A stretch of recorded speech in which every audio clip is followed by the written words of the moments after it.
झूठी एफआईआर अगर आपके खिलाफ कोई लिखवा दे, अगर आपके खिलाफ कोई अगर रजिस्टर करवा देता है तो ऐसी स्थिति में क्या करना है, और अगर पुलिस में एफआईआर होती है तो उसका क्या परिणाम होता है। साथ ही साथ एफआईआर क्या होती है, कॉग्निजेबल ऑफेंसेस क्या होते हैं, नॉन कॉग्निजेबल जिसमें अरेस्ट हो सकता है, नहीं हो सकता, जरा समझते हैं इस पर्टिकुलर वीडियो में। और अगर आपके खिलाफ में झूठी कोई एफआईआर दर्ज हो जाए तो खारिज कैसे होगी, रिजेक्ट कैसे होगी, उसे खत्म कैसे किया जा सकेगा, जरा इस पर भी विचार करेंगे, बात करेंगे इस पर्टिकुलर वीडियो में। नमस्कार, आप सभी ने शुरुआत अशोक पांडे के साथ लीगल एडवाइस में की है और इस चैनल के माध्यम से लगातार जो कानून की जानकारी हम आप तक पहुंचाते हैं, इस वजह सब्सक्राइब जरूर कर लें। जी हां, जिससे कानून की जो जानकारी है ना वो लगातार आप तक मिलती, आपको पहुंचती रहे। चलिए अगर बात करते हैं, कोई झूठी एफआईआर आपके खिलाफ में लिखवा देता है तो उससे बचने के क्या तरीके हैं, उसे खारिज कैसे किया जा सकता है। कोई बदला लेने की भावना से या गुस्से में आकर के आपको फंसाने या रंजिशवश आकर एफआईआर लिखवा देता है तो क्या होता है।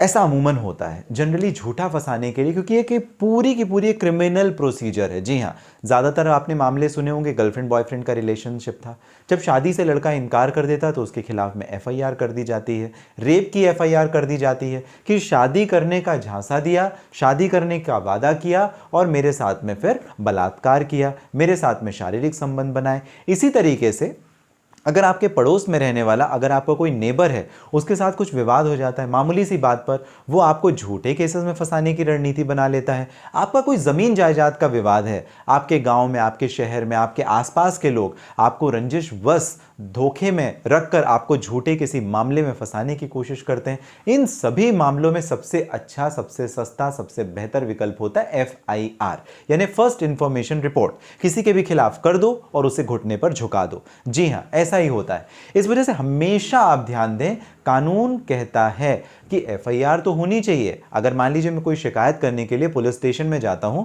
तो पुलिस को एफआईआर तो लिखना ही चाहिए, नहीं तो फिर पुलिस किस काम की। लेकिन अगर किसी को मैं झूठा फंसाने के लिए कर रहा हूं, अगर उससे मेरी कोई रंजिश है, तो इस स्थिति में क्या होगा। तो जरा एफआईआर को पहले आप समझिए। एफआईआर एक ऐसा जरिया है, जैसे फॉर एग्जाम्पल आपके घर में चोरी हो गई तो आप पुलिस में जाते हैं, रिपोर्ट लिखवाते हैं, मेरे घर में चोरी हो गई, चोर को पकड़ो, जो रिकवरी है करके दो। सीधी सी बात है, आपने एफआईआर लिखी, लेकिन उसके लिए पूरी एक प्रक्रिया चलती है। जी हाँ, सीआरपीसी 1973 का जो कानून है उसके अंतर्गत पूरी प्रक्रिया चलती है। तो चोरी की रिपोर्ट लिखवाना एंड देन उसके बाद में प्रक्रिया। अगर आप किसी के खिलाफ झूठी चोरी की रिपोर्ट लिखवा दें फिर क्या होगा, आगे हम बात करेंगे। आपराधिक घटना कोई भी हो, जब हम लिखित तौर पर पुलिस के सामने दर्ज कराते हैं, लिखित तौर पर पुलिस के सामने उस आपराधिक घटना को दर्ज कराते हैं, आप समझिए वो एफआईआर है। एफआईआर अंडर सेक्शन 154 हमेशा रजिस्टर्ड होती है और कॉग्निजेबल ऑफेंसेस में रजिस्टर्ड होती है। कॉग्निजेबल मतलब, कॉग्निजेबल ऑफेंसेस का मतलब होता है जो सीरियस प्रवृत्ति के होते हैं। मैंने आपके साथ में घर में घुसा, मारपीट की, आपका सामान उठाया, चला गया, सीरियस ऑफेंस है। मैंने किसी लड़की का बलात्कार किया, रेप किया, वो एक सीरियस ऑफेंस है। मैं किसी का मर्डर कर देता हूं, किसी के साथ चोरी कर देता हूं, किसी के साथ में ऐसी कोई घटना कर दूं जो गंभीर प्रकृति है, आप समझिए कॉग्निजेबल ऑफेंस है। और ऐसे ऑफेंस में, ऐसी घटना में, ऐसी आपराधिक स्थिति में पुलिस डायरेक्टली एफआईआर लिखने के बाद अरेस्ट कर सकती है। लेकिन कुछ नॉन कॉग्निजेबल ऑफेंसेस भी होते हैं, इसको जरा समझते हैं। मतलब छोटी मोटी, जैसे गाली गलौज कर देना, विवाद की स्थिति छोटी मोटी बन जाना, ये छोटी मोटी जो बातें होती है ना, उसमें एफआईआर लिखवाने की जरूरत नहीं। पुलिस, हमारा प्रशासन, हमारे कोर्ट्स इतने फ्री थोड़ी ना है कि छोटी छोटी बातों को लेकर के भी, क्योंकि हर दिन किसी ना किसी के साथ में कुछ ना कुछ होता रहेगा। तो नॉन कॉग्निजेबल ऑफेंस है, वहां पे पुलिस अरेस्ट नहीं करती, कर सकती है लेकिन उसे कोर्ट की स्पेशल परमिशन लेनी पड़ेगी, अदरवाइज नहीं कर सकती। जैसे गालियां आप देते रहते ना, सड़क पे चले, आपकी गाड़ी किसी ने ठोक दी, आपने गालियां दे दी, तो ये सारी जो चीजें, जो छोटी मोटी बातें वो होती रहती हैं। अब एफआईआर अगर आपके खिलाफ में कोई झूठी रजिस्टर करवा दे तो आप उसे खारिज करवा सकते हैं। जी हां, कई मामलों में पुलिस एफआर कर देती है, यानी फाइनल रिपोर्ट फाइल कर देती है, कहती है कि मामला ऐसा था ही नहीं जैसा बताया गया, जो रिपोर्ट है वो झूठी लिख गई थी, गलत लिख गई थी, इस वजह से एफआर लिखाया, कोर्ट उसे ऑर्डर कर देती है और वो खत्म हो जाती है। एक तो ये तरीका है। लेकिन मान लीजिए मैं कोई सीरियस ऑफेंस के अगेंस्ट में आपके खिलाफ मैं एफआईआर दर्ज करा देता हूं, फिर क्या? फिर इसके लिए सबसे बेहतर अप्रोच है कि आप हाई कोर्ट चले जाएं। जी हां, 482 एप्लीकेशन, जहां पे इनहेरेंट पावर, एक स्पेशल, एक अलग से निर्धारित शक्ति दी गई है हाई कोर्ट को कि अगर कोई झूठे अपराध हैं वहां पर आप डायरेक्टली एफआईआर को क्वेश कर सकेंगे, खारिज कर सकेंगे।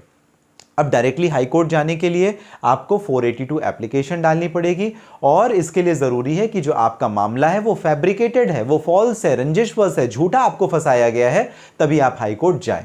इसके लिए आपके पास जो प्रॉपर एविडेंसेस है वो काफ़ी ज़रूरी है। जैसे फॉर एग्जांपल आपके फैमिली में डिस्प्यूट होता है, होते रहते हैं, प्रॉपर्टी का मैटर था लेकिन आपको क्रिमिनल केस में झूठा फंसा दिया, अब उसका मेडिकल एग्जामिनेशन या टेस्टिंग का कोई रिपोर्ट नहीं था, तो कब आप 482 एप्लीकेशन लगाएंगे, काफ़ी इंपॉर्टेंट है। 3 ऐसी शर्तें मैं आपको बताऊंगा जहां पर आप कर सकते हैं। पहला, जब आपको झूठा किसी एफआईआर में फंसाया गया, जो एविडेंस थे, जो सबूत थे वो थे ही नहीं उनके पास, उसके बावजूद फंसाया गया, या जो सबूत थे वो गलत तरीके से प्रस्तुत किए गए और आपके पास ऐसे कुछ एविडेंस है जिसके आधार पर आप यह साबित कर सकते हैं कि आपको फॉल्स, फैब्रिकेटेड, झूठे मामले में फंसाया गया और आपके खिलाफ में झूठी एफआईआर रजिस्टर्ड की गई, तब आप 482 एप्लीकेशन डायरेक्टली क्वेश्चन के लिए हाई कोर्ट जा सकेंगे। दूसरी कंडीशन, जब कभी भी एफआईआर अक्यूज्ड पर्सन के लिए रजिस्टर होती है, फॉर एग्जांपल आपने मेरे खिलाफ में कोई एफआईआर दर्ज करा दी लेकिन ऐसा कोई ऑफेंस हुआ ही ना हो, ऐसी स्थिति में भी आप 482 एप्लीकेशन